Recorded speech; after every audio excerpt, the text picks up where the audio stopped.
Los efectos del rechazo es el título para el día de hoy.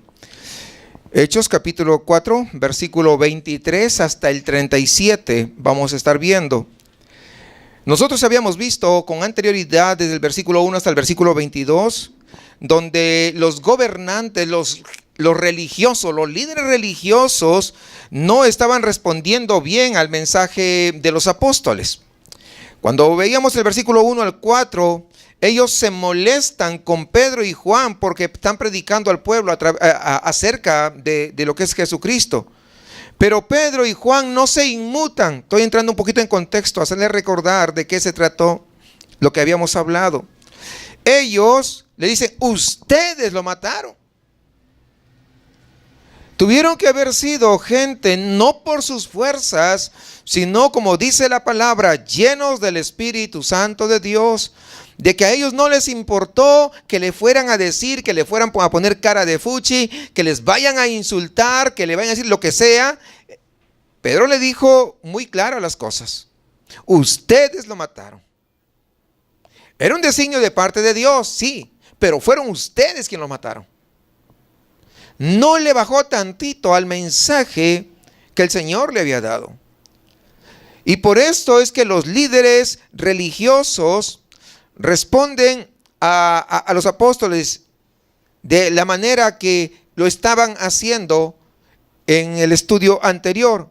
Pero cuando ellos quieren confrontar a Pedro, cuando quieren prohibirle a Pedro de que él no predique, entonces Pedro le dice, pues, ¿a quién es mejor obedecerle? ¿A Dios o a los hombres?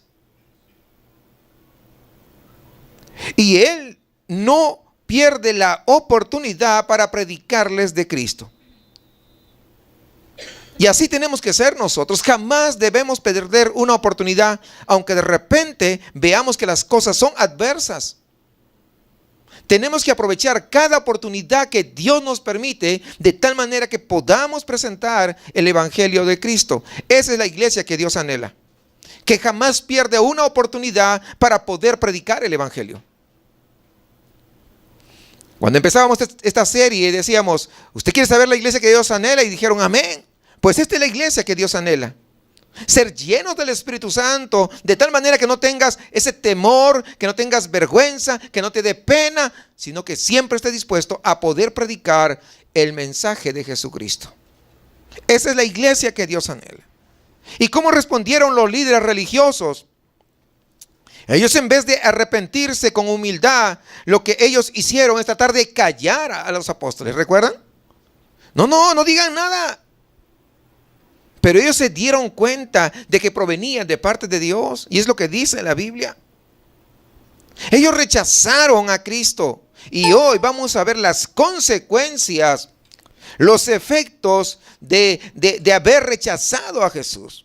De este comienzo de oposición y persecución ahí en Jerusalén. Entonces, tendríamos que preguntarnos, ¿qué hacen los seguidores de Cristo cuando experimentan un poco de oposición?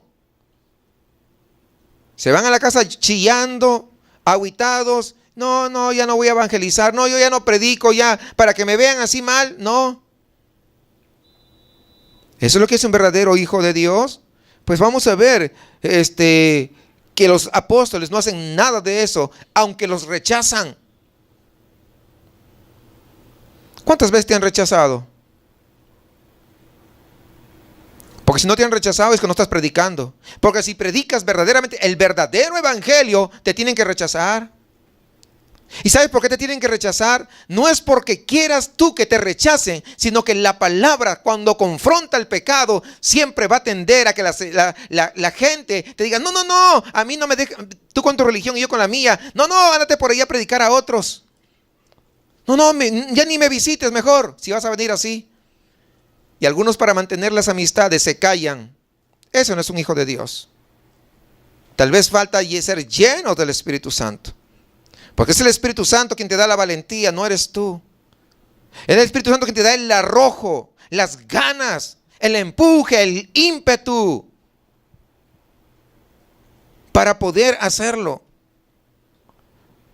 Según lo que vemos aquí en la Biblia, la oposición no sirve para poder derribar a un cristiano. La oposición sirve para aumentarle la fuerza, para poder darle ánimo y decir, yo sigo más adelante. Él se opone un paso adelante, yo voy 2 hacia adelante. ¿Por qué? Porque Él está conmigo todos los días hasta el fin. ¿No dice eso la Biblia? Por tanto, ¿qué? ¿Sí? No dijo, antes de decir eso, toda potestad, toda autoridad, todo gobierno, todo en el cielo y en la tierra. ¿Quién tiene la autoridad? Entonces, ¿le crees o no le crees? Y como dijo, después que dice eso, después que hace ese gran enunciado, de tal manera que nuestra vida pueda sentir esa paz, ese refrigerio y ese descanso en Él, dice, Jesús dice, toda potestad me es dada en el cielo y en la tierra, por tanto, consecuentemente, yo te mando. Vas con mi respaldo. Pero que, no, tú vas con mi respaldo. Entonces, esa tiene que ser una gran seguridad para nuestras vidas. La oposición, entonces, cuando vemos que se oponen, debe servir para poder seguir predicando más. ¿Recuerdan ahí en el Antiguo Testamento cuando les enseñé? Cuando la gente no quiere escuchar, Dios le da más. Más predicación, más palabra, más profecía. Es lo que había. Y todo esto de la oposición sirve ¿para qué? Para que haya más alabanza en medio de su pueblo, más predicación del evangelio y más unanimidad entre el cuerpo de Cristo. Para eso es que Dios permite que haya la oposición.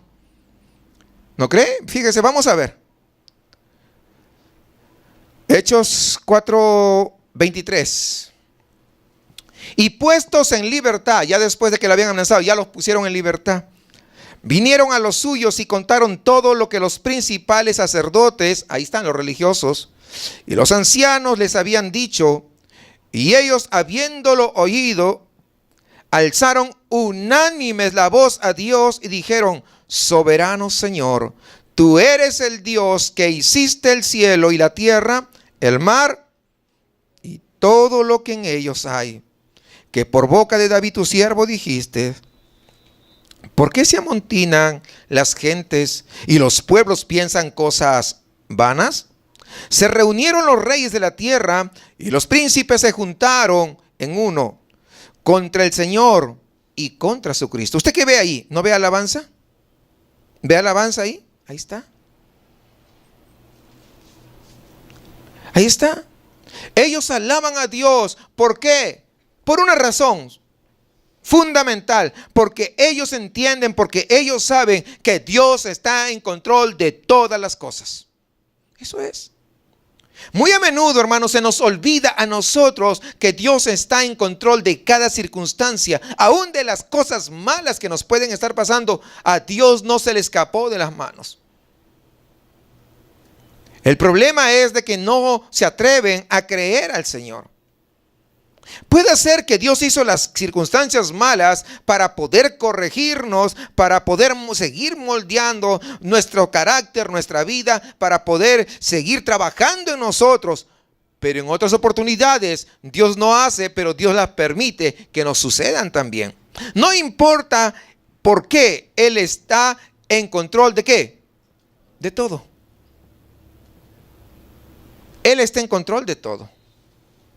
Y si Él está en control de todo, entonces nosotros tenemos que seguir confiados, caminar confiados, obedecer confiados.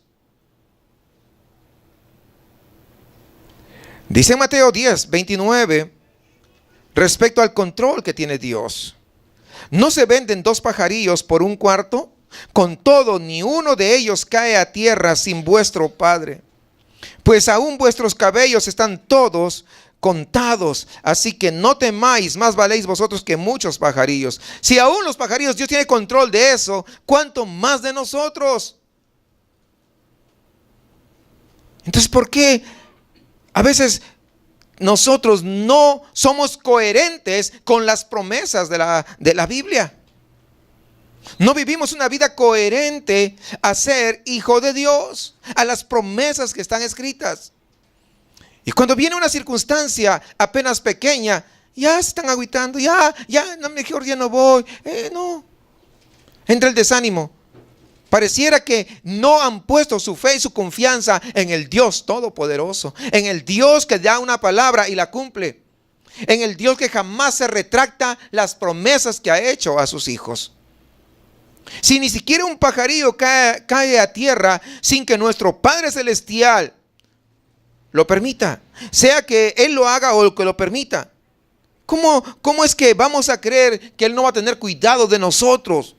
¿Cómo no nos vamos a olvidar que Él está en control de nuestras vidas?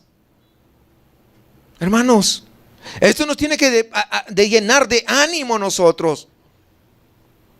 Yo pregunto, ¿cuántos cabellos tiene usted? ¿Sabe cuántos tiene? ¿Alguien sabe cuántos contó sus cabellos? Pues Dios sabe cuántos tiene.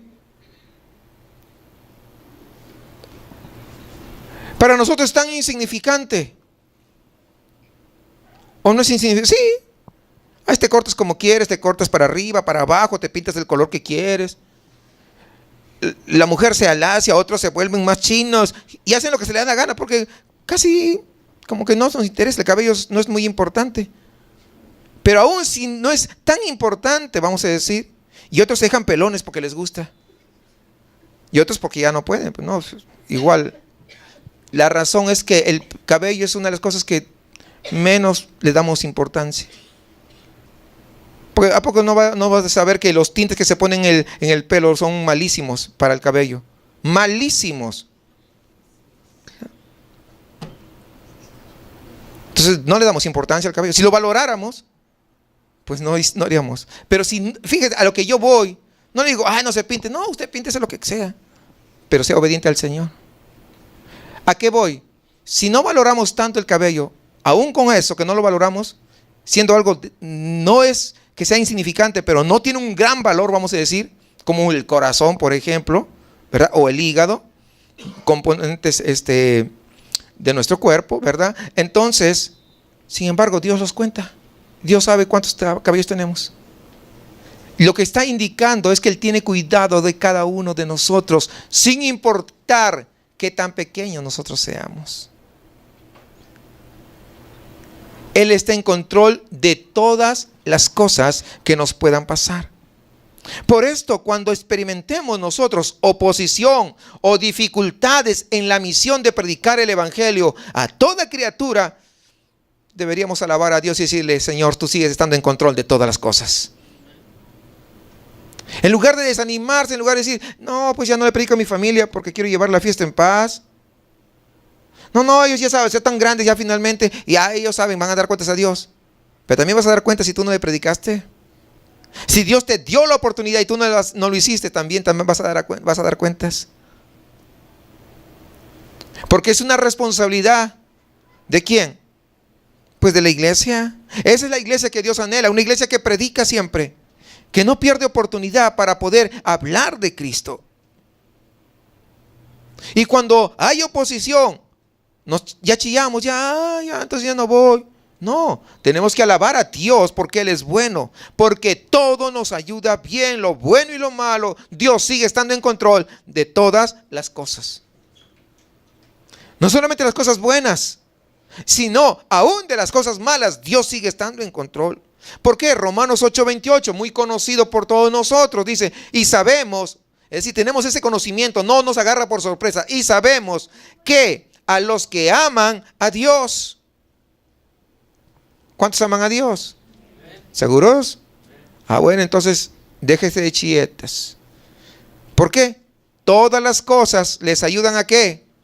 A bien. Pero mira, está pasando esto, pues te va a ayudar a bien. ¿Cómo? No sé, Dios ya sabe. Todas las cosas. ¿Sí entienden que todas son todas? ¿Dice todas o no? ¿O algunas? Pues dice todas. Pero ¿cómo es posible que todas las cosas me ayuden a bien si se acaba de morir mi papá? Pues todas, dice el Señor. Y en mi caso yo doy muchas gracias a Dios también por eso. ¿Sabe por qué? Porque cuando ya, pues mi papá me impedía ir al servicio, ya no me pudo impedir más.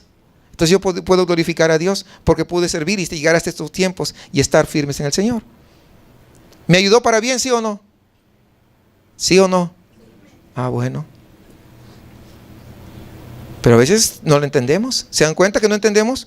Porque nosotros priorizamos ¿qué? Las cosas terrenales. ¿Sí? Perdemos ¿de qué? De vista, ¿no? Las cosas ¿qué? Espirituales, que son las más importantes. Todas las cosas les ayudan a bien. Esto es, ahí viene como una explicación. A los que conforme a su propósito son llamados. Ahí está.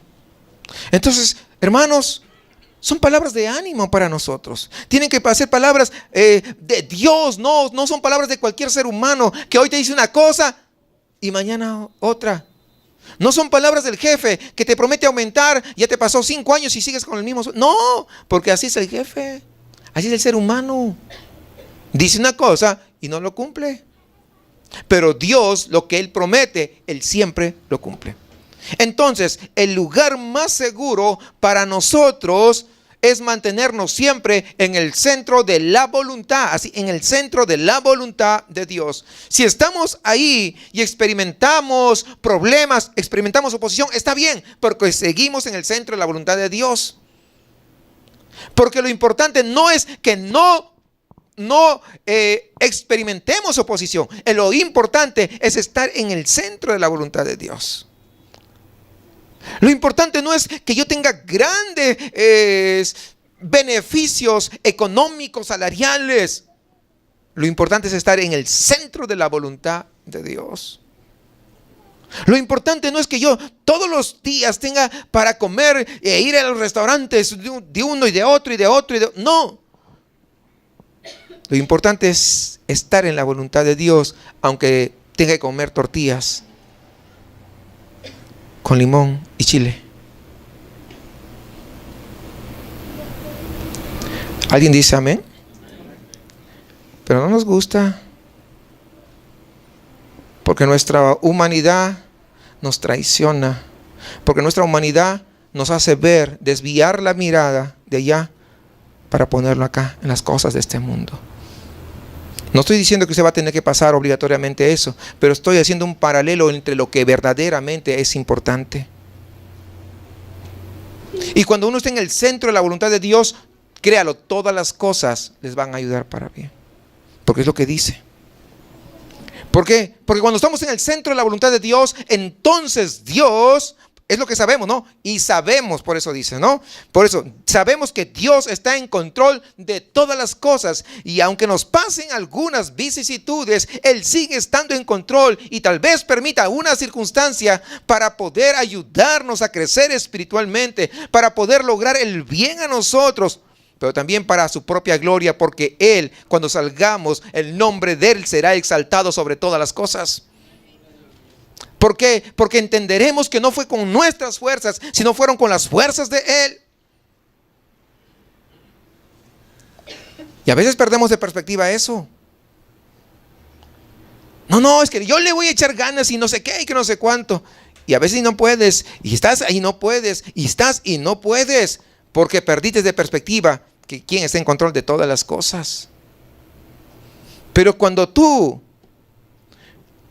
te rindes ante Él y le dices definitivamente no puedo y yo necesito de tu ayuda, y realmente nos presentamos, como dice la palabra, bienaventurados los pobres de espíritu. Y los pobres son aquellos que no tienen nada, están en la más ¿qué se dice? Profunda miseria. Y no hablo económico, hablo espiritualmente. Cuando tú reconoces esa pobreza espiritual ante una grandeza de ese Dios todopoderoso, entonces es que Dios comienza a obrar en tu vida y en mi vida. Por lo tanto, cuando estamos en el centro de la voluntad de Dios, no es que lo que nuestros ojos puedan ver, es que Dios está en control de todas las cosas. Pero en el momento que nosotros, y eso tómelo muy en cuenta, en el momento que nosotros nos salimos de la voluntad de Dios, ya no podemos tener esa confianza. Y por eso será que en algunas veces, cuando estás pasando ciertas situaciones, como que comienzas a preocuparte tan en exceso, comienzas a cavilar en tu corazón y en tus pensamientos diversos cuadros de tu vida. Tal vez sea que no estás en el centro de la voluntad de Dios. Por eso estás tan preocupado o tan preocupada. Porque cuando tú estás en el centro de la voluntad de Dios, dices, yo sigo descansando en Él, porque Él está en control de las cosas. Porque fuera de la voluntad de Dios, tú te la estás jugando solo. Y tú también se la juegas sola. Es decir, con tus propias fuerzas. Pero cuando tú te mantienes en la voluntad del Señor, entonces Él se va a levantar como poderoso gigante y va a pelear a tu favor. Es así. La oposición entonces resulta en ¿qué? En más alabanza en la vida de un verdadero creyente. ¿Ya vimos eso? ¿Ya comprendimos eso?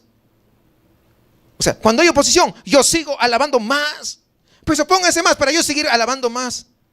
Y decirle, alma mía, alaba a Jehová. Tal vez mi cuerpo como que está medio caído, tal vez mi cuerpo se siente resentido, pero dices, alma, sigue alabando a Dios. Porque Él sigue estando en control de las cosas. La carne muchas veces se quiere desmayar, pero el espíritu que siga alabando al Señor. Alaban a Dios, ¿por qué? ¿Por qué alabamos a Dios? Porque sabemos que Él está en control de todas las cosas y que no hay nada que se vaya a escapar de su control. O tal vez, ¿será que como ya sabemos algo de esto, la gente se pone tan cómoda en la iglesia para evitar más problemas e incomodidades cuando hay oposición? No, es que se oponen allá, no, mejor ya no salimos, ya no voy a predicar, ya no voy a hablar a nadie. Es que se me oponen, es que mira me dicen, es que no sé qué, es que no sé cuánto. Así se pusieron los discípulos. Los apóstoles cuando hubo oposición se pusieron así. No, mira, se van a molestar y mira quién está ahí.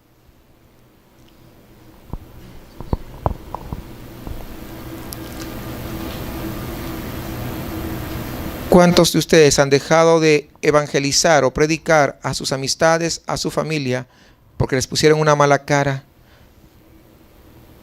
Porque le dijeron, no me vengas a mí con esos cuentos que yo ya me las sé todo. Y ustedes se agüitó y dijo, ya no voy a seguir. O porque a veces los hijos, ya como ahora en estas nuevas épocas, mandan a los padres, ya los padres no quieren influir positivamente con el consejo de la palabra de Dios.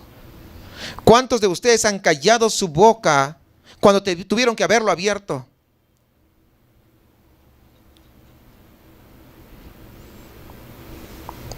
Por una comodidad, pero a nuestra carne.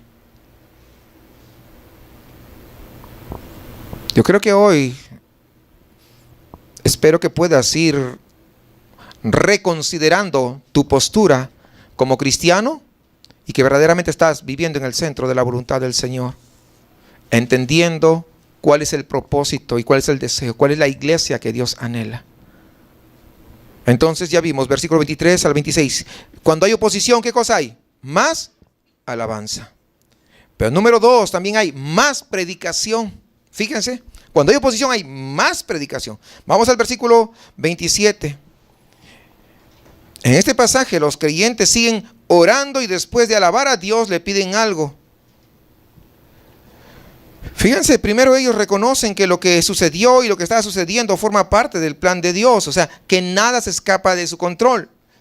27 dice, porque verdaderamente se unieron en esta ciudad contra tu santo Hijo Jesús, a quien ungiste Herodes y Poncio Pilato, con los gentiles y el pueblo de Israel, para hacer cuanto tu mano y tu consejo habían antes determinado que sucediera. ¿Quién fue el que determinó que sucediera? Pues Dios. Pues Dios estaba en control de todas las cosas, ¿sí o no? Porque anticipadamente Él ya sabía lo que iba a pasar. Y Él dijo, así tiene que ser. Lo único que cuando Él dijo así tiene que ser, no eligió quién lo iba a hacer. Pero sí sabía quién lo iba a hacer. No hay nada en la historia que haya tomado a Dios por sorpresa. Porque Él lo sabe todo desde el principio. Desde antes de la fundación del mundo. Dios sabe que el día de hoy, jueves, usted iba a venir a la casa del Señor. Y Él sabía que hoy íbamos a estar hablando de cuál es el carácter que Dios anhela que tengan sus hijos, que son lavados y regenerados por la sangre de Cristo. Si usted quiere ser y usted entiende que es parte de la iglesia que Dios anhela, entonces tendría que someterse a estos principios básicos. Y ahí viene la petición que hacen, miren estos creyentes, versículo 29. Y ahora, Señor, ahí está la petición, fíjate la oración, qué tremenda oración. Mira sus amenazas y concede. Y este concede, lo estudié y estaba viendo que estaba en aoristo. Es decir, concédenos permanentemente, te lo pedimos hoy, pero que siempre, siempre, siempre nos concedas esto. Concede que tenga ese coche nuevo que he visto. ¿No dice eso? Fíjense esa oración, ¿qué es lo que pide? Concede a tus siervos que con todo denuedo, es decir, con toda valentía, con todo arrojo, con todo ímpetu, con toda confianza, hablen, ¿qué cosa? Tu palabra. Fíjense qué petición. Es una oración espiritual. Señor, mira que antes yo quería predicar y evangelizar, pero ahora como que no tengo. Concédeme, Señor, que vuelva a tener ese ímpetu, esa valentía para seguir predicando. Concédeme eso. Es una oración espiritual. ¿Por qué? Porque es el deseo de Dios. Es lo que Dios quiere que nosotros hagamos. Mientras extiendes tu mano para que se hagan sanidades y señales y prodigios mediante el nombre de tu santo Hijo Jesús. Cuando hubieron orado, ahí está. El lugar, seguro que esta no fue toda la oración, es un resumen, desde luego, hay que entenderlo así, ¿verdad? No vaya a ser que alguien vaya con su papelito y ore igualito. No, usted tiene que de lo que hay en su corazón. ¿Qué hay? Conocí una persona que me decía, mira, no es cristiana, me decía, ¿por qué no me haces una oración bonita así para Dios y que y me lo mandas para yo leerlo? Pues ¿qué chiste tiene? Porque no son las palabras bonitas que impresionan a Dios, sino un corazón contrito y humillado. Cuando hubieron orado, el lugar en que estaban congregados, ¿qué pasó? Tembló y todos fueron llenos del Espíritu Santo. Y cuando fueron llenos del Espíritu Santo, se pusieron a hablar 4 lenguas por aquí y por allá. ¿Sí dice eso? No. Y hablaban con denuedo la palabra de Dios. Fíjese, cuando alguien es lleno del Espíritu Santo, la evidencia característica es que habla con denuedo la palabra de Dios, que no se calla de predicar, de evangelizar, de seguir invitando a más gente, de seguir recordando a quién va y va a predicar. Aquellos que de repente conoció hace tiempo y que de repente se alejaron de los caminos, va. Su familia sabe que no están en el camino correcto, va y les predica.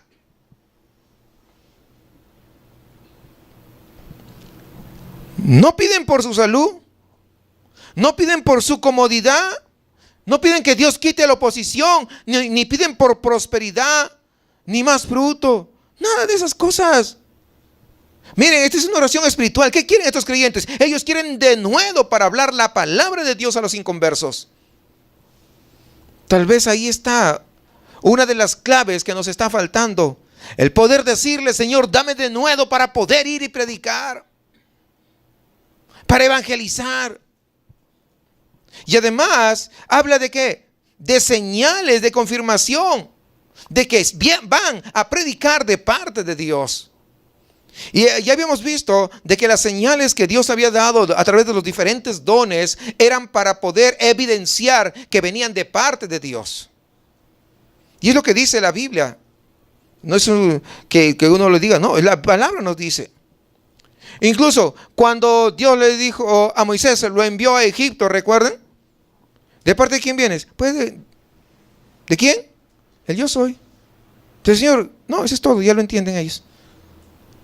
Y fue, Pero no solamente hizo eso, sino que además, ¿qué hizo? Hizo señales, hizo prodigios, cosas que antes no habían hecho, comenzó a hacerlo de tal manera que sepan que el Dios Todopoderoso estaba respaldándolo. Pero es cuando uno tiene ese ímpetu, esas ganas de poder seguir predicando el mensaje. Y son las mismas señales, o sea, no son las mismas, pero hay señales también, hay cosas milagrosas que van a respaldar siempre al mensaje del Señor. Cuando Cristo vino para confirmar la predicación de ese nuevo pacto, Jesucristo hizo un montón de milagros. Y aún muchos de los milagros que hizo ni siquiera quedan registrados en la palabra. Muchos. Si se tuviera que escribir toda la obra que hizo Cristo, pues faltarían libros. No alcanzaría. Y ahora Dios está confirmando por señales el mensaje que están llevando los apóstoles para que Israel sepa que el ofrecimiento que ellos están haciendo es auténtico, que es genuino, que es verdadero. Los creyentes están pidiendo señales, prodigios, milagros como una forma de poder confirmar la palabra de Dios y que ellos quieren predicar a los inconversos, a los incrédulos. Fíjense que nadie está pidiendo señales para su propia edificación o para su propio bienestar, sino es para que los incrédulos puedan creer. Ahí está. Ojo, no estamos diciendo que Dios no puede sanar a sus hijos. Claro que sí. Porque todos los dones han sido para la edificación del cuerpo de Cristo. Y alguien dirá, sí, pero eso no es espiritual. No, pero pues cuando alguien está sano, alaba mejor a Dios. ¿O no es verdad? Sí. Estos creyentes quieren que Dios haga las señales frente a esos inconversos. ¿Por qué? Para que vean que el Dios Todopoderoso que yo predico hace señales. Y grandes. ¿Y qué pasa? ¿Cómo contesta Dios? Se queda como mudo ahí, como algunas oraciones que a veces se hacen y pasa tiempo y no responde. Fíjense, versículo 31. Tenemos que entender, una oración apropiada, hermanos, se hace con los motivos correctos y siempre va a recibir una respuesta. Ahí está en el versículo 31. Cuando hubieron orado el lugar que estaban congregados, ¿qué pasa? Tembló. Y todos fueron llenos, miren, en base a la petición, todos fueron llenos del Espíritu Santo y hablaban con denuedo la palabra de Dios. ¿Para qué quieres tú ser lleno? Para ir a predicar. Ah, bueno, ahí te va. Ahí está. No, que quiero predicar para poder ser famoso. Pues no. Algunos no lo dicen, pero pues sus intenciones son negras y van por ahí. No, sí, para alabar a Dios, pero Dios sabe también el futuro. Y alguien dirá, y entonces si Dios sabe el futuro, ¿por qué le dio talento a esos que se fueron a apartar luego? Empezaron bien y luego se apartaron. ¿Por qué Dios le dio el talento? Para que ninguno de ellos tendrá queja que Dios no fue bueno, que Dios no le dio oportunidad, que Dios no le dio algo en que le puedan servir a él. No porque Dios no lo sepa, sino para que el mismo impío puede entender de que Dios le dio todo servido en bandeja de plata para poder honrar al Señor y aún así no quisieron. Por esa razón. Porque algunos le buscan como 5 pies al gato. ¿Saben que tiene 4? No, es la razón. Cuando entonces uno ora con motivos correctos y pide según la voluntad de Dios, la oración siempre será escuchada. Siempre. Y Dios les contesta. Y Dios les llena de su Espíritu Santo. ¿Y qué pasa? Todos caen al suelo. ¿No? Todos comienzan a hablar en lenguas. Uno que le cae al otro para que deje de escuchar más fuerte que el otro. ¿Pasa eso? ¿Verdad que no? Para nada. Hablan coherentemente. ¿Y hablan qué cosa? La palabra de Dios, pero lo hablan ¿cómo? Con denuedo. Lo hablan con valentía, lo hablan con arrojo. ¿Por qué lo hablan así? ¿Por qué lo hacen de esta manera? Porque están llenos del Espíritu Santo de Dios. Ahí está. Esa es la característica. Y tiene que entender una cosa, porque a veces algunos se preocupan demasiado por la oposición. No, es que hay demasiada oposición y como se preocupan tanto por la oposición, en lugar de poder alabar a Dios y están orando más por la oposición, que ¿saben qué? Una cosa, si Dios está en control de todas las cosas, la oposición que se levante jamás detiene la obra de Dios. ¿Alguien entiende eso? Se puede levantar la oposición que quiera, del color que sea, del tamaño que sea, de quien venga, jamás detiene la obra de Dios. Más bien es como que querer apagar un incendio con combustible. Hay un fueguito ahí y le echan más gasolina, ¿se apaga? ¿Qué va a pasar? Pues lo mismo acá. Cuando se venía la oposición, ¿qué pasaban con los cristianos? ¿Qué pasaban con los hermanos? Más alababan a Dios y más predicaban. Más oposición, más prédica y más alabanza. ¿Y qué va a suceder cuando hay más? Va a ser igual lo que acabo de decir, como si echaran más gasolina. Se oponen, pues va a crecer más. Pues más gente va a ser salva. Más van a venir el conocimiento de la verdad. Más van a ser restaurados. Más. Que siguen oponiendo. Por eso que cuando algunos hermanos decían, mire pastor, es que están diciendo esto de usted y esto. Y no. Cuando hay más oposición, alabamos más a Dios. ¿Verdad? Los hermanitos que me dijeron, pues ya saben la respuesta. Ya les había dicho, pero por si acaso alguien que no sepa, ahí está. Cuando hay más oposición, hay más alabanza, hay más prédica, hay más evangelización y hay más almas que se ganan para el Señor. Sígale. Ahí está. Jamás nos van a ver todos agüitados, que ya no podemos, desanimados, creo que me equivoqué, que mejor me regreso y que no.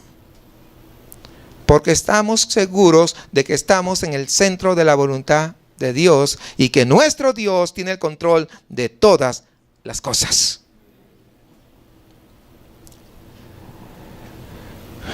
Lo que mata a una iglesia y a la obra de Dios, o la obra que Dios quiere hacer a través de nosotros, ¿sabe cuál es? Es la prosperidad en todos los aspectos. Es la falta de oposición. Porque cuando hay falta de oposición, entonces ya estás bien cómoda, sentado, ya no haces nada. Cuando estás prosperado y prosperada, ¿verdad? No, yo tengo de todo, ¿para qué voy a salir? No, o sea, no, yo vivo muy aquí. Pero cuando hay oposición, hay alabanza y hay más predicación. Con la prosperidad viene la comodidad del materialismo. Y ya no le cuesta a nadie ser cristiano. Es más, hay iglesias que tienen tipo seguro. Si a ti te llega a pasar algo, no te preocupes, nosotros te vamos a ayudar cuando te pase. La iglesia no es una beneficencia. ¿O sí? ¿Es una beneficencia? Pues ese no es el nombre que dio la iglesia. No vemos. Sí nos dice la Biblia que hay que ayudar, ¿verdad? A las viudas, hay que ayudar a los desamparados, especialmente al cuerpo de Cristo, ¿no? No dice afuera, no, pero primero es acá, adentro. Es lo que dice. Porque a veces algunos se matan más por hacer cosas para afuera, pero en la iglesia hay gente que está pasándola mal. Eso no es la iglesia. Entonces, las iglesias, cuando hay mucha comodidad de esta naturaleza, se llenan de gente, pero la gran mayoría son falsos convertidos, gente que nunca se arrepintió de sus pecados y siguen viviendo una vida de cristiandad carnal, por donde se le vea. Y cuando eso sucede, puede seguir creciendo en número, pero la obra del Señor está estancada. Porque el hecho de que crezcan en números no significa que sean prosperados. Pueden crecer en números, ¿no? Pero la obra de Dios está estancada. ¿Por qué? Porque nadie quiere sacrificar nada para hablar con denuedo la palabra de Dios a los inconversos. Porque muchas iglesias ya no salen a evangelizar. No.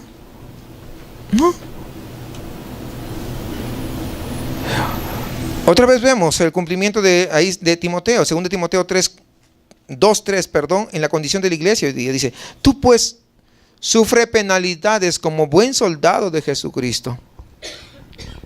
Ninguno que milita O sea, ninguno que es soldado. ¿Cuántos son soldados de Cristo? ¿Sí? ¿Unos cuantos? ¿Cuántos son soldados de Cristo? Ok.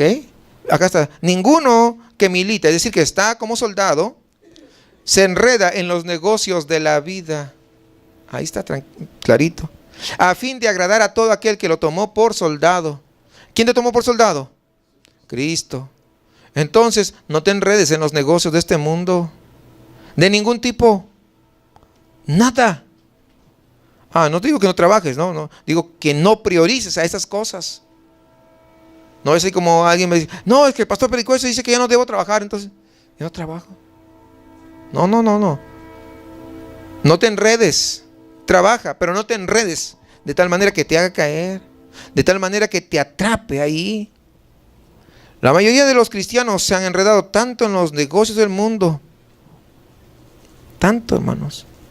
Algunos en su carrera profesional que quieren ser los mejores, que no sé qué y que no sé cuánto. Está bien. Como dicen ahí en mi país, está bueno cilantro, pero no tanto. Estudia tu carrera, sí, pero dale el tiempo a Dios. Algunos se meten en deudas y viven amolados y que trabajan para aquí, para allá, de noche, de día, de madrugada para cumplir con esa deuda. No, hermanos, porque se enredaron en los negocios de este mundo. Otros se sacan casas y coches que no pueden pagar, pero no, como está bonito y como la esposa me exige que tiene que ser así, entonces yo me voy a sacrificar por ella. Pero por Cristo no te sacrificas. No. Otros se sacrifican, se han enredado en los negocios de este mundo de entretenimiento. Están tan entretenidos en esas cosas que ya no hay tiempo para el Señor, pero ya no sirven a los negocios de nuestro Padre Celestial. No tienen ni tiempo ni interés en crecer en Cristo. No les interesa. No les interesa evangelizar, no les interesa ser discípulos, no les interesa alcanzar a otros, no les interesa llevar el santo evangelio de Jesucristo. Porque están enredados. Cuando a alguien no le interesa llevar el evangelio, es que está enredado en algunas cosas de este mundo. Analícese usted. Cada uno, ¿en qué negocio de este mundo está enredado? Es que no tengo tiempo. Pues algo estás enredado ahí. Desenrédate. Dile al Señor, Señor, perdóname, ya me enredé acá, pero ayúdame a salir. Pero ya no, para no volver a enredarme. Porque ves, cuando uno está enredado es difícil salir. Pues estás enredado, ¿no? Algunos hasta maniatados están ya con las cosas de este. Y cuando alguien está maniatado, pues no se puede. Señor, con tu Espíritu Santo, ven y saca esto. No quiero más seguir enredándome en estas cosas. Porque si sigo así, voy a morir. ¿Cuántos entienden que pueden morir? Claro. Pero veamos el ejemplo de estos primeros creyentes. ¿Qué hicieron estos primeros discípulos? Oraron en primer lugar conforme a la palabra de Dios. Y luego ¿qué hicieron? Predicaron la palabra de Dios en el poder del Espíritu, con denuedo. ¿Cómo lo hicieron? Con denuedo. Y eso es lo que necesitamos si queremos cumplir con la gran comisión y así glorificar a Dios antes que Cristo venga por nosotros. Ahora que tenemos esa gran oportunidad, necesitamos, hermanos, más cristianos llenos del Espíritu Santo, hablando la palabra con denuedo a los inconversos. Y hay suficiente gente que sabe mucho. Y hay suficiente gente que tiene tanta experiencia. Es que yo estuve aquí, que no sé qué, y yo tengo, mira, yo escuché no sé cuánto, yo asistí a las conferencias, y yo que no sé. No. Le quieren hablar a otros. Y hay demasiados de esos que quieren hablar a otros creyentes, pero hay muy pocos que quieren ir y hablar a los inconversos. Y es lo que necesitamos. Esa es la iglesia que Dios anhela. ¿A cuántos inconversos usted está hablando en esta última semana? Porque de eso se trata, de llevar el mensaje de la cruz con denuedo a los inconversos, a los desconocidos, a los conocidos, a quien sea. Oremos para que Dios nos dé ese denuedo, ese impulso, de tal manera que no nos podamos callar. A veces tenemos amistades, amigos que ni siquiera saben que somos cristianos. Y otros sí saben que somos cristianos, pero nunca le hemos testificado. Sí.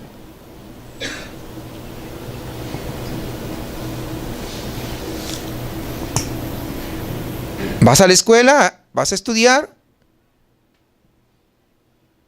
y tal vez van a hacer algún espectáculo de baile y dices, no, yo no voy. ¿Por qué? No, es que yo no sé ni por qué. Está bien, no participas de eso. O van a celebrar lo de la Santa Muerte y no participas, pero no has dado testimonio. Los muchachos preadolescentes, adolescentes están desesperados por conocer a un líder, a un ejemplo. Y tú les puedes presentar al mejor ejemplo que pueda ser, que ellos puedan tener en su vida. Y es Cristo Jesús. Algunos van temprano a correr de repente por aquí, no sé, o por arriba, veo a gente corriendo. Y de repente tú eres uno de ellos, no lo sé. Con esas personas que sales, ¿has predicado? O sea, cada oportunidad, hermano, no podemos desaprovechar. Recordemos las palabras del Señor. Ahí en Mateo 9:37. Entonces dijo a sus discípulos, a la verdad, la mies es poquita, es mucha. La mies es mucha, mas los obreros pocos. Rogad pues al Señor de la mies que envíe obreros a su mies. Y alguien dirá, sí, yo voy a orar para que Dios envíe.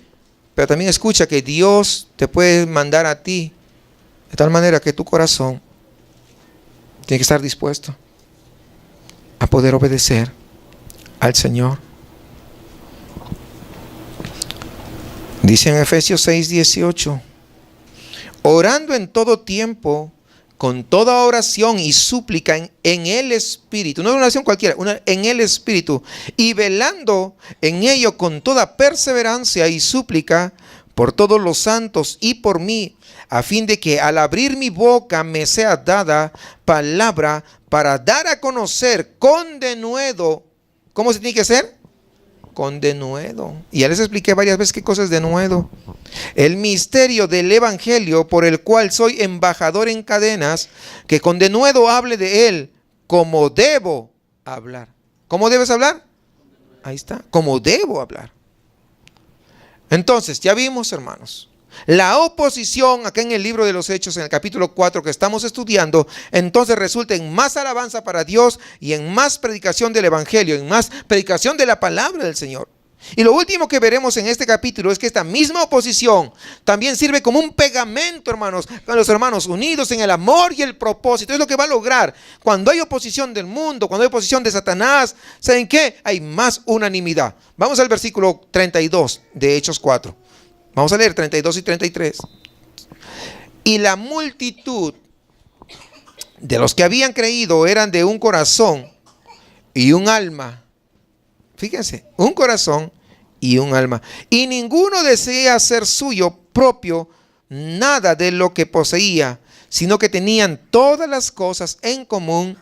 Y con gran poder los apóstoles daban testimonio de la resurrección del Señor Jesús. Y abundante gracia era sobre todos ellos. Ahí está. Qué tremendo. Toda la multitud de creyentes en estos primeros capítulos del libro de los Hechos eran de un corazón y un alma. Estaban juntos, estaban unidos. Y alguien seguro dirá, sí, juntos pero no revueltos. No, que saca esos dichos del mundo. Vamos juntos, unánimes, con un solo pensamiento, que es adorar al Señor. ¿Qué cosa es lo que unió a estos hermanos? Bueno, en primer lugar, están unidos en oración. Recuerden, versículo 24, están unidos en oración. Luego alabando a Dios, pidiéndole denuedo para evangelizar. Pero además están unidos en la obra de evangelización también. Y eso tiene que unirnos. Todos, dice que estaban llenos del Espíritu Santo y salen para hablar. Cuando están llenos, ¿salen qué? Para hablar con denuedo el mensaje del evangelio. Están evangelizando con ganas, están evangelizando con ímpetu. No están ahí todos. Es que yo creo que para allá no hay nadie para predicar. No, es que está tan alto, me voy a cansar. No, es que ya hemos ido como 10 veces para allá y pues ve otras 10. ¿Quién sabe si tú en la siguiente Dios puede salvar a un alma? ¿Tú lo sabes? No. Pero Dios puede hacer cosas grandes. Dios puede hacer maravillas. ¿O no es cierto? Claro. No, es que ya no le hablo a fulano de tal porque ya le hablé tantas veces. Pues háblale una vez más. Pero ora. Ora al Señor que te dé de nuevo. Y esa es la misión también, hermanos, de la gran comisión. Así como ellos se juntaban para orar y para poder predicar con denuedo, es la misión que nos debe unir.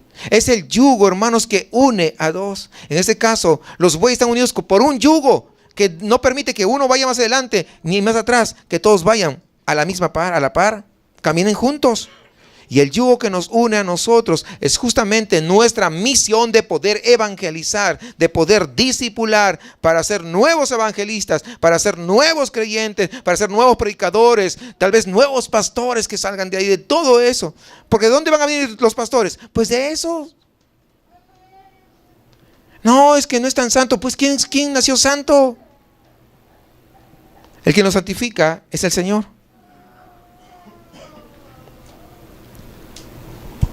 Pero tenemos que seguir haciéndolo. Y ese es nuestro yugo. Debe ser por lo menos nuestro yugo. Esa es la iglesia que Dios anhela. Esa. Que lo alaba y que predica su palabra. Que está unánime.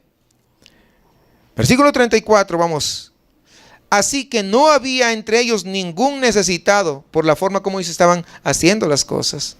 Tenían todas las cosas en común, un solo corazón, dice, están unidos, porque todos los que poseían heredades o casas las vendían y traían el precio de lo vendido y lo ponían a los pies de los apóstoles y se repartía a cada uno según su necesidad. Entonces José, a quien los apóstoles pusieron por sobrenombre Bernabé, que traducido es hijo de consolación, levita, natural de Chipre, como tenía una heredad, la vendió y trajo el precio y lo puso a los pies de los apóstoles. Qué tremendo, vendió su casa, la vendió y trajo a los pies de los apóstoles. ¿Qué podemos ver? Ese amor fraternal, ese amor del uno por el otro, esa preocupación para que mi hermano no esté pasando necesidades. Vemos cómo suplen las necesidades físicas que había entre ellos. Fíjense, era entre ellos, entre los de la iglesia. ¿Por qué harían esto? Bueno, por supuesto, ellos lo estaban haciendo en primer lugar, ojo, en primer lugar, daban esa muestra de amor porque estaban llenos del Espíritu Santo. Y ese amor fraternal los estaba moviendo a cuidar. ¿Por qué? Por la integridad de su prójimo. De tal manera que su hermano, que su hermana, no pueda verse en apuros. Pero tampoco es que sirve de aprovecharse del hermano o la hermana. Sí me ayudaron, entonces yo voy a seguir así para que me sigan ayudando. No. ¿Está claro? Sí, tengo necesidades. Me van a ayudar, me ayudan.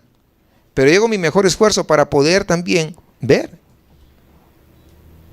Pero sí tenemos que tener ese corazón dadivoso. Tenemos que tener ese espíritu para poder dar sin mirar a quién. Porque ahora todos se supone que nos amamos unos a otros. ¿Es cierto o no? Sí.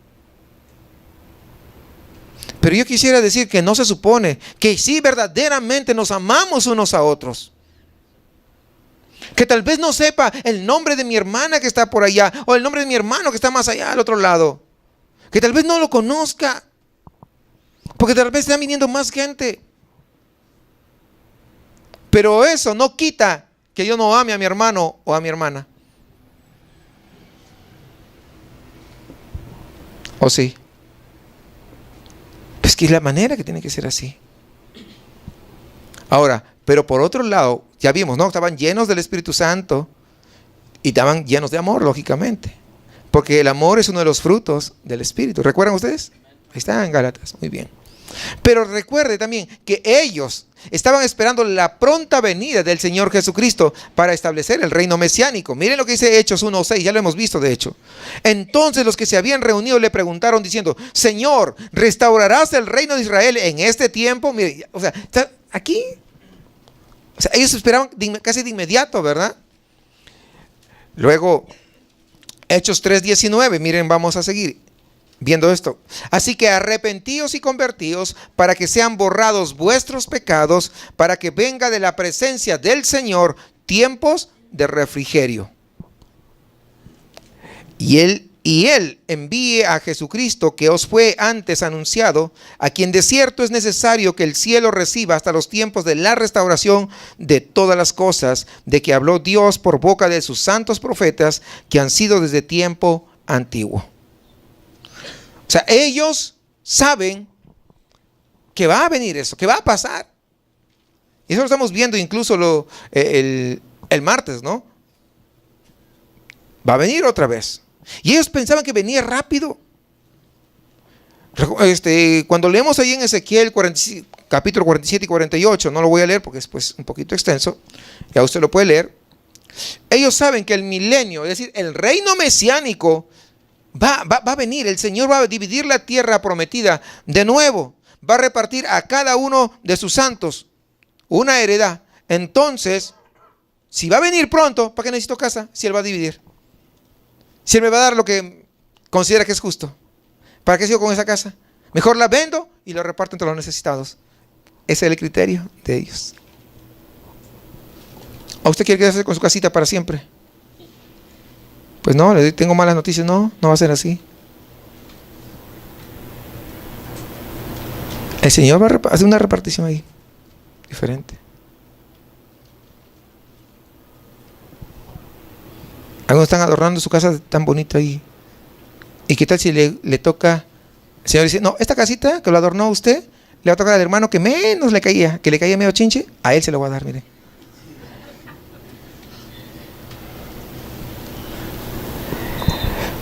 No necesitaban casas, no necesitaban propiedades, porque ellos esperaban que venga rápido. ¿Sí vamos entendiendo? Pues esa era la razón. Así que vemos una vez más que los creyentes de estos primeros capítulos de Hechos, ellos no quieren esperar, no pensaban en su mente que iban a pasar 2000 años de la iglesia que ya tenemos nosotros. Ellos, viene pronto, están preparándose para una pronta venida del Señor. Estos primeros capítulos de Hechos entonces están tratando o hablan del segundo ofrecimiento del reino a los judíos. Ya habíamos visto que durante el ministerio de Jesús fue el primer ofrecimiento, pero que los judíos, ¿qué hicieron? Lo rechazaron. Y cuando Jesús va a la cruz, recuerdan ustedes aquellas palabras célebres que no se nos pueden olvidar: Padre, perdónalos. ¿Por qué? Y el Señor los escucha, el Padre lo escuchó y lo perdonó. Por eso que les da una segunda oportunidad a través de los apóstoles, para que hagan el mismo ofrecimiento. Pero ¿qué está sucediendo? ¿Qué estamos viendo? ¿Lo aceptaron? Algunos de los judíos, sí. Pero ¿qué pasó con los religiosos? ¿Qué pasó con los líderes? ¿Qué sucedió con ellos? ¿Lo aceptaron? No, lo rechazaron. Y ya leímos que uno de los dadivosos de ahí se llama Bernabé, el hijo de consolación. Y en esto vemos el primer problema en la iglesia de Jerusalén. ¿Qué cosa? La hipocresía. ¿Cuándo no? Ahí está. En el capítulo 5 vamos a ver más adelante. No lo vamos a ver ahorita definitivamente, solamente estoy mencionándolo. Vamos a ver a Ananías y a Zafira, esa famosa pareja que miente o que pretende mentir al Espíritu Santo. Y en ellos vamos a ver un buen ejemplo de la hipocresía que hay en la iglesia. Es algo que existía en la primera congregación, porque esa fue la primera congregación. Pero hay algo que todavía existe el día de hoy. Tienen una cara, ¿pero qué? Pero están disfrazados. Vamos sobre el final. El Espíritu vino para morar en el creyente, para dar poder, dar denuedo, para cumplir esa misión, que es la gran comisión. Ellos salen a las calles, predican a los incrédulos, a los judíos en ese tiempo, básicamente. Y luego predican ¿a quiénes? A los religiosos, a los que estaban gobernando, que estaban en autoridad. Ahí en el gran concilio. Y Pedro mismo los condena. Ustedes condenaron a Jesús, ustedes lo mataron. Pedro no se echa para atrás. Pedro no es que era porque era intrépido, porque no dice que era intrépido, no, era porque estaba lleno del Espíritu Santo de Dios. Conocí a un pastor. Cuando usted lo saludaba, cuando usted hablaba, lo veía tan tranquilito, muy así, pero muy pasivo, pero extremadamente. Y usted lo miraba y decía, ¿será cierto que usted sea pastor? Pero cuando venía y cuando predicaba, hermano, no, qué tremendo. No gritaba, pero predicaba muy ungido. Y cuando digo ungido, no es que salto o grito, no, muy ungido con el Señor, muy ungido con el Espíritu Santo. Y decía, wow, ¿qué pasó? ¿Se transformó? No, es que estaba predicando la palabra de Dios. O sea, usted no se preocupe por cómo usted es, pídale de nuevo al Señor. Cuando los apóstoles predicaron, los religiosos lo rechazan por completo. Y recuerden que ellos, los religiosos, también eran como gobernantes de ahí. Por lo tanto, ellos como cabeza, ¿qué cosa pasaba? Ellos representaban a toda la nación de Israel. A pesar de que algunos habían respondido bien, pero los líderes, como la gran mayoría de los israelitas comunes y corrientes, rechazan este ofrecimiento del reino. No quieren a Jesús como su rey. Y justamente por eso es que viene la oportunidad hacia nosotros como pueblo gentil. De hecho, como Dios conoce todas las cosas, Dios ya sabía que eso iba a pasar. ¿O no sabía? Pues sí, no le agarró por sorpresa que ellos rechazaran por segunda vez. No. Y gracias a Dios por ese plan perfecto, porque a Él no se le escapa absolutamente nada de las manos, sino que Él tiene el control de todas las cosas. Y gracias a que Él tiene control de todas las cosas, su gracia y su misericordia nos alcanzaron hasta nuestros días. Ellos sabían de dónde venía el poder de Dios para cumplir la misión. Estoy hablando de los discípulos, de aquellos que vivieron en la primera iglesia, en la primera congregación. Y eso solamente puede venir de andar con Jesús, una vida de santidad, una vida de sumisión y una vida de obediencia. Y este es un gran ejemplo para nuestras vidas, de cómo tenemos que manejarnos, de cómo tenemos que caminar. Tenemos que leer la Escritura, tenemos que estudiar la palabra. ¿Para qué? No para ser más intelectuales, no para poder decir, yo me lo sé todo, yo me leí 10 veces la Biblia, ¿tú cuántas te leíste? Para desafiar a otros. No, tenemos que leer la Biblia para poder conocer cuál es la voluntad perfecta de nuestro Dios, porque solamente el hecho de mantenernos en la voluntad, en el centro de la voluntad, es lo que marcará la diferencia. Y cuando uno está en el centro de la voluntad, no interesa si vienen tormentas, no interesa si levantan montes, no interesa si viene lo que venga, Él sigue estando en control de todas las cosas. Por lo tanto, hermanos, aquel que camina en el centro de la voluntad, camina en santidad, se separa más del pecado y se acerca más a su Dios. Pero también ora con el mismo sentido de los apóstoles. Señor, tal vez yo no tengo un léxico florido, tal vez no sé expresarme tan bien, pero sé que tú me puedes capacitar, pero sé que tú me puedes ayudar, que me puedes dar el ímpetu, que me puedes dar el denuedo para ir y hablar tu palabra. De tal manera que sea tu palabra, que sea tu espíritu, quien me impulse y quien ponga palabras en mi boca, que cuando las personas oigan puedan caer rendidas a tus pies, pero que jamás me crea más que los demás, pero que jamás me sienta tan orgulloso de que por mí mata a este viejo hombre cada día, o a esta vieja mujer, dirá alguna, pero que tú vivas dentro de mí. Porque ¿de qué sirve pensar en lo pasajero, en lo temporal, en lo efímero de esta vida, si todo eso, nada de eso, mejor dicho, podemos llevar a la eternidad? Por lo tanto, invirtamos mejor nuestro tiempo, invirtamos mejor nuestras fuerzas, invirtamos en lo que es verdaderamente eterno. ¿Cuál? La palabra de Dios.